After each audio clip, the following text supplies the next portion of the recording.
मराठीतील धडा 3 पाळण्यातले पाय बघणार आहोत. मित्रांनो, पाळण्यातले पाय म्हणजे एक प्रकारची वाक्प्रचार आहे जे मराठीत खूप प्रसिद्ध आहे. असं म्हणतात ना की लहान मूल जेव्हा जन्मतं तेव्हा ते पाळण्यातच त्याचे पाय आपल्याला दिसून येतात. तो किती चालाक आहे त्याची आपल्याला कल्पना मिळते. तर ही जी गोष्ट आहे ती असंच एका मुलाची आहे जे लहानपणीच खूप चंचल, चालाक आणि चुडूक दाखवणारा होता. तर या पाठाचे लेखक आहे राजा मंगळवेढेकर. ते बालसाहित्यकार, चरित्रकार, कवी, गंमत जम्मत, चॉकलेटचा बंगला, अगडम बगडम, बाळासाठीच गाणीच गाणी, आबाळ मित्र, तेनालीरामच्या चतुरकथा इत्यादी पुस्तके, हरवलेले आबाळ, जाण्याची गाणी, जाण्याच्या गोष्टी हे ललित निबंधही त्यांचे प्रसिद्ध आहे. आणि आपण ज्या मुलाची गोष्ट या पाठात करणार आहोत तो मुलगा दुसरा कोणी नव्हे तर प्रसिद्ध शास्त्रज्ञ आयझॅक न्यूटन आहे. आयझॅक न्यूटन तुम्हाला सगळ्यांना आठवतो ना, ज्यांनी गुरुत्वाकर्षण बळाची शोध लावली. तोच तो आयझॅक न्यूटन. तो लहानपणी कसा होता तो आपण या पाठात बघणार आहोत. चला तर मग धड्याला सुरुवात करूया. एका नदीच्या काठी एक लहानसे घर होते. त्या घरात आयझॅक हा मुलगा आणि त्याची म्हातारी आजी राहत होती. मुलगा मोठा, चतुर आणि बोलका होता. तो दिवसभर आपल्या म्हातारी आजीला हेच का, तेच का, असेच का, तसेच का असे नाना प्रश्न विचारून भांडावून सोडी म्हणजे एकदम हैराण परेशान करून सोडी. तर आपल्याला पण कधी कधी लहान मुलं खूप प्रश्न विचारत असेल तर आपल्याला पण राग येतो ना. असं वाटतं खूप हैराण करतो हा मुलगा. तर त्याच्या आजीला पण तसंच वाटायचं. रोज आजूबाजूच्या दिसणाऱ्या गोष्टी, होणाऱ्या घडामोडी या साऱ्यांबद्दलचे एक विशेष कुतूहल या मुलामध्ये जागे होई. म्हणूनच पाऊस पडू लागला की हा विचारी, आजी हे पाऊस कुठून येतं ग? आता नेहमी असे प्रश्न लहान मुलाला पडले तर आजी देखील बिचारी काय करणार? कधी आजी जवळ सगळ्या प्रश्नाचे उत्तर असतात तर कधी नसतातही. मग आजी कसं त्या मुलाला समजवायची ते बघा. जोरदार वाऱ्याने घराच्या खिडक्या वाजू लागल्या की हा विचारी, आजी वारा कुठून येतो ग? नदीत टाकलेला कागदाचा कपटा, चिंदी, गवताची काडी पाण्याबरोबर चाललेली पाहिली की हा विचारी, आजी नदीच्या पाण्याबरोबर हे पदार्थ वाहतात का जातात? म्हातारी आजी सांगता येईल तेवढे त्याला सांगायची. पण कधी कधी तिलाही माहित नसे. अशा वेळी ती काय करणार, काय सांगणार त्याला? मग काहीतरी सांगून ती वेळ मारून जाई तर कधी ती गप्प बसून राही. पण या मुलाला मात्र चैन पडत नसे. त्याच्या शंकेचे बरोबर उत्तर मिळाल्याशिवाय त्याला समाधान लाभत नसे. त्यासाठी तो मग शेजाऱ्या पाजाऱ्याकडे जाऊनही प्रश्न विचारत बसे. कधी कधी तासनतास आभाळाकडे टाक लावून बसे तर कधी नदी किनारी तहान भूक विसरून जाई. बघा, त्याला निसर्गाच्या प्रत्येक गोष्टीमध्ये काहीतरी कुतूहल ची जिज्ञासा भावना त्या मुलाला होती. हे आपल्याला ह्या प्रसंगावरून कळते की तो नेहमी असा आभाळाकडे बघायचा, नदी किनारी भूक तहान सुद्धा विसरायचा आणि काहीतरी शोधायचा की हे असंच जग का आहे. बघा, एके दिवशी असंच झालं. एके दिवशी तो असाच खडकावर नदीच्या पाण्यात पाय सोडून बसला होता. घरात म्हातारी आजी जात्यावर दळत होती. जात्याचा गर्र गर्र आवाज ऐकून येत होता. मुलाचे कान त्या फिरत्या जात्याच्या आवाजाकडे आणि डोळे वाहत्या पाण्याकडे होते. चटकन त्याच्या मनात आले. बघा, आयडिया आपल्याला एकदम कशी येते चटकन, तशी त्याला पण एक आयडिया सुचली. हे पाणी दगडगोट्यांनीही आपल्या बरोबर वाहून नेत आहे. एवढी शक्ती जर या वाहत्या पाण्यात आहे तर मग याच्याकडून आणखी काही काम का करून घेऊ नये? आता त्याला कळलं होतं की वाहत्या पाणीत शक्ती असते. म्हणूनच तो वजनदार दगड असतो त्याला पण स्वतः बरोबर पुढे ओढून घेऊन जात असते. आता त्याने ठरलेच. मग त्याने मनाशी निर्णय पक्का केला. तो उठला आणि घरी गेला आणि त्याने आपली पुरचुंडी काढली. पुरचुंडी म्हणजे एक छोटीशी थैली. आताच्या सध्याच्या काळात आपण काय बघतो, लहान मुलं काय करतात, स्वतःची सेव्हिंग्स जी असते ती पिगी बँक मध्ये जमा करतात ना. तर अशीच सेव्हिंग त्यांनी जी जमा केली होती ती छोटीशी पिशवीमध्ये जमा केली होती. त्याच छोटी पिशवीला पुरचुंडी म्हणतात. आजीने वेळोवेळी खाऊसाठी दिलेले पैसे काटकसरीने खर्च करून त्याने ही पुंजी जमा केली होती. पुंजी म्हणजे त्याची जी दौलत जमा केली होती. त्या पैशातून त्याने काही वस्तू खरेदी केल्या. आता बाजारात जाऊन त्याला जे काही हवं होतं ते थोडीफार वस्तू आणली आणि नदी किनारी खडकावर बसूनच त्याने एक चक्र तयार केले. आता बघा, या मुलाला खूपच जिज्ञासा होती, आता काय करायचं आहे. तर तो काहीतरी असं मशीन सारखं बनवायला लागला. ते चक्र त्याने एका सळेला जोडले. चक्र तयार केल्यानंतर ते चक्र एका सळेला जोडले. पाण्याच्या जोराने चक्र फिरेल अशा रीतीने ती त्याने प्रवाहाजवळ बसवली. पाण्याचा जो वेग होता, प्रवाह होता, त्याजवळ त्यांनी तो जे चक्र तयार केले होते ते अशा रीतीने बसवले की नदीचं पाणी वाहणार तसं ते चक्र फिरणार. बघा, पाण्याच्या प्रवाहाने ते चक्र फिरू लागले, तशी सळईही फिरू लागली. आता त्याला खूप मजा आली, कारण त्याचा जो हेतू होता, जो त्याच्या मनात आयडिया होती ती त्यांनी प्रत्यक्षात आणली होती. आता फिरते चक्र पाहून त्या मुलाला एवढा आनंद झाला की तो धावत धावत घरी आजीकडे गेला आणि म्हणाला, आजी आजी, माझे फिरते चक्र पाहायला चल. आजी त्याच्या बरोबर गेली, पण तेवढ्यात त्याच्या मित्रांनी ते चक्र मोडून तोडून टाकले होते, कारण तो एकटाच काहीतरी करत बसलेला ते पाहून त्याच्यावर ते चिडले होते. आणि तो राग त्यांनी असा काढला होता.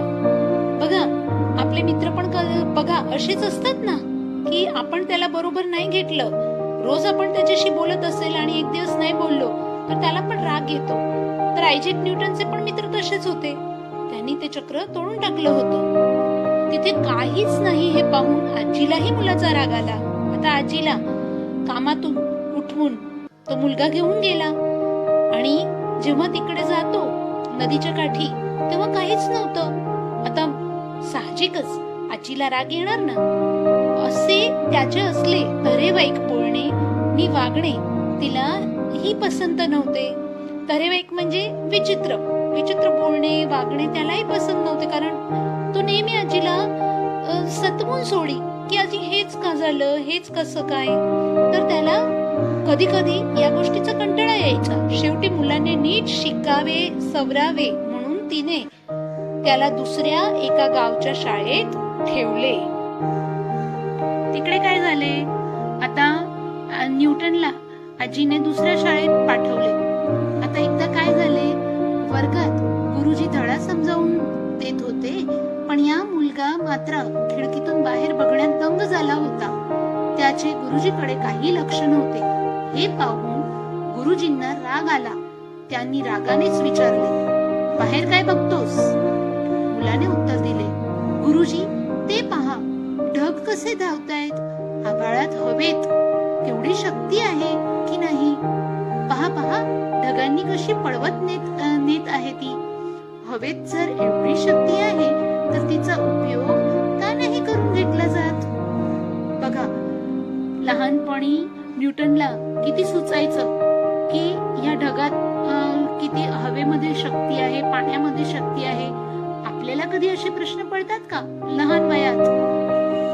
मग गुरुजी काय म्हणणार बघा, सांग हवेला हात करू म्हणजे तुलाच ती उडवून नेईल, गुरुजी म्हणाले. आणि सारा वर्ग खो खो हसू लागला.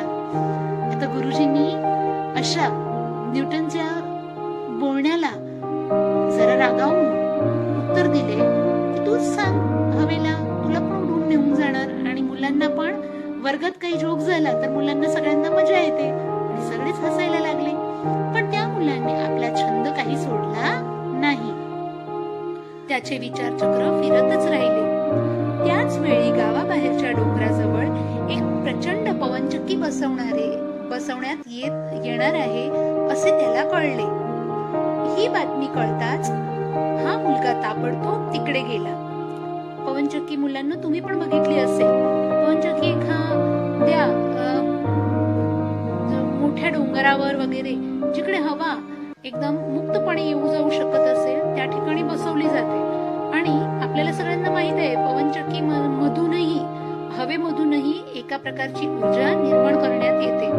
तर त्या गावात जो न्यूटन ज्या गावात राहत होता तिकडे पवनचक्की बसवणारे येणार होते आणि हे बाबत न्यूटनला कळली होती. आता न्यूटन तसं पण जिज्ञासू वृत्तीचा होताच. तो तिकडे त्याला कळताच तो तिकडे गेला जिकडे ते पवनचक्की बसवणार होते. पाहतो तर खरेच काही मजूर पवनचक्कीचे मोठे मोठे पंख तिथे बसवत होते. त्याला फार आनंद झाला. आपल्याला एखादी गोष्ट आवडत असेल आणि ती गोष्ट आपल्या डोळ्यासमोर आली की आपल्याला किती आनंद होतो. चला तुम्ही कल्पना करा, तुम्हाला जे खायचे पदार्थ आवडतात, तुम्ही बाहेरून फिरून वगैरे आले आणि मम्मी तुमची घरी तेच पदार्थ बनवत असेल तर तुम्ही ते पदार्थ बघून किती खुश होता. न्यूटन पण काही तसाच जिज्ञासू वृत्तीचा असल्यामुळे त्याला काहीतरी नवीन बघायला मिळालं की त्याला आनंद व्हायचा. त्याला फार आनंद झाला. त्याचे औत्सुक्य वाढले, उत्सुकता. त्याने त्या मजुरांना काहीतरी प्रश्न विचारले. हे प्रश्न काय आहे आणि हे काय, असं का आणि तसं का. बघा इकडे पण न्यूटन सुरू झाला की हे असंच का आहे, हे काय आहे, ते काय आहे. तिथेच त्याचा एका मित्राचे वडील होते. त्या मुलाची उत्सुकता पाहून त्यांना कौतुक वाटले. त्यांनी या मुलाला पवनचक्की संबंधीची सर्व माहिती समजावून दिली. कोणीतरी आपल्याला नेहमीच आपल्याला सगळे रागवतात असं नाही.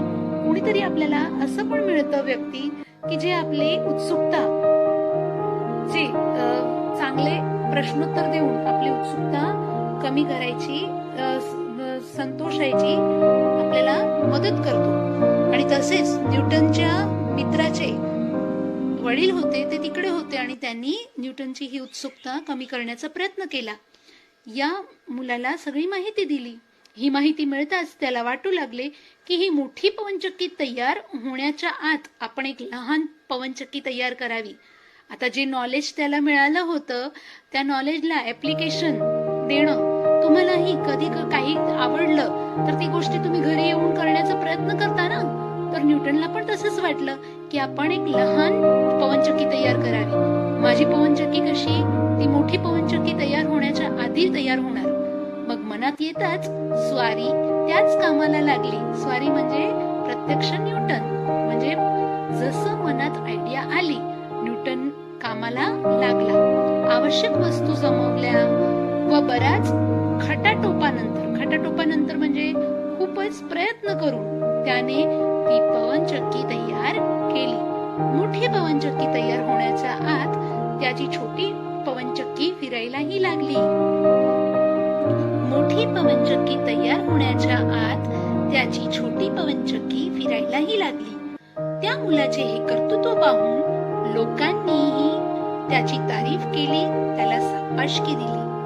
पण या मुलाचे समाधान एवढ्याने कुठे व्हायला. तो विचारमग्नच होता, आपल्या तंद्रीतच होता. तंद्रीत असणे म्हणजे आपल्याच विचारात असणे. एका मित्राने विचारले, आता रे कसला विचार करतोयस. बघा सगळ्यांचं कौतुक झालं, सगळ्यांनी शाबासकी दिली की वा वा खूप छान काम केलं बेटा. पण तेवढ्याने संतोष पावणारा हा न्यूटन तो मुलगा नव्हेच. त्याला अजून काहीतरी त्याच्या मनात खूप विचार होते, खूप आयडिया होती. त्याच्या मित्राने विचारले, आता काय विचार करतोयस, झाली ना तुझी पवनचक्की. तो म्हणाला, ही पवनचक्की फिरते आहे ती हवेच्या जोरावर, पण भिंतीमुळे पुरेशी हवा घरात येत नाही, म्हणून व्हावे तेवढे काम होत नाही. बघा आता त्याला विचार आला की हवाचा जो प्रवाह आहे तो कुठेतरी रुंदावला जातो आणि त्यामुळे भिंतीमुळे ती हवा घरात पुरेशी येत नाही आणि म्हणून अजून माझं काम काही पूर्ण झालं नाही. तेवढ्यात एक पिटुकला उंदर तिथून पळाला. पिटुकला म्हणजे छोटा. घरात उंदर वगैरे असतात, नेहमी आपल्याला दिसत असतात. तर तेवढ्यात एक उंदर आला आणि तिकडून फुर्रकन असा पळून निघाला. पळताना त्याच्या धक्क्याने ती छोटी पवनचक्की फिरली. ते पाहून त्याला चटकन युक्ती सुचली. बघा उंदर एकदम पवनचक्कीचा बाजूने एकदम झडपने गेले आणि त्यामुळे ती पवनचक्की सुद्धा फिरू लागली, थोडी फिरली आणि त्यामुळे न्यूटनला परत एक युक्ती आली. त्याने एक लहानसा डब्बा तयार केला, एक खिळा ठोकून त्या पवनचक्कीला जोडला. मग एक मोठा उंदीर पकडून त्या डब्यात बंद करून ठेवला. बघा, आहे ना न्यूटन हुशार, कारण उंदीर जसजसा तो डब्यात फिरणार पवनचक्की आपली चालू होणार. डब्यातला उंदीर बाहेर पडण्यासाठी जोराजोराने डब्यातल्या डब्यात फिरू लागला. त्या उंदराबरोबर डबाही फिरायला लागला आणि त्याबरोबर पवनचक्कीही फिरायला लागली. आता न्यूटनला कल्पना आली होती की कुठलीही गोष्ट आपण कशी आपल्याला जशी हवी असेल तशी करण्यासाठी काही ना काही आपण दुसरा पर्याय, वेगळा पर्याय वापरू शकतो. आता तिकडे घरात हवा येऊ शकत नव्हती, तर त्यांनी उंदराचा साथ घेतला, उंदराची मदत घेतली आणि तिने ती पवनचक्की फिरवली. तुम्हाला माहित असेल की घाणीवर जेव्हा तेल काढण्यासाठी बैलाची जोडी असते आणि जो घाणा असतो तर ती बैलाची जोडी गोल गोल फिरत असते आणि त्यामुळे तो घाणा फिरत असतो. काहीतरी अशीच कल्पना त्या न्यूटनने आता साकारली. आता मात्र त्या मुलाला खरा आनंद झाला. बघा, आता हवा आली नाही आली तरी ते उंदीर स्वतःला बाहेर पडण्यासाठी गोल गोल फिरत बसेल आणि आपली पवनचक्कीही फिरणार. आता त्याला खरा आनंद झाला. त्याने घेतलेल्या कष्टाचे, श्रमाचे फळ त्याला मिळाले होते. त्याच सुमारास त्याची आजी त्याला भेटायला म्हणून तिथे आली. बघा, आजीने त्याला दुसऱ्या गावी पाठवला होता ना, तर आजी त्याला भेटायला आली. तिने आयजॅक बद्दल गुरुजीकडे चौकशी केली. तेव्हा ते म्हणाले, मुलाचे पाय पाळण्यात दिसतात. आयजॅक न्यूटन मोठा वैज्ञानिक म्हणून नाव मिळविल. गुरुजीची ही भविष्यवाणी पुढे खरी ठरली. हाच मुलगा पुढे महान संशोधक म्हणून अमर झाला.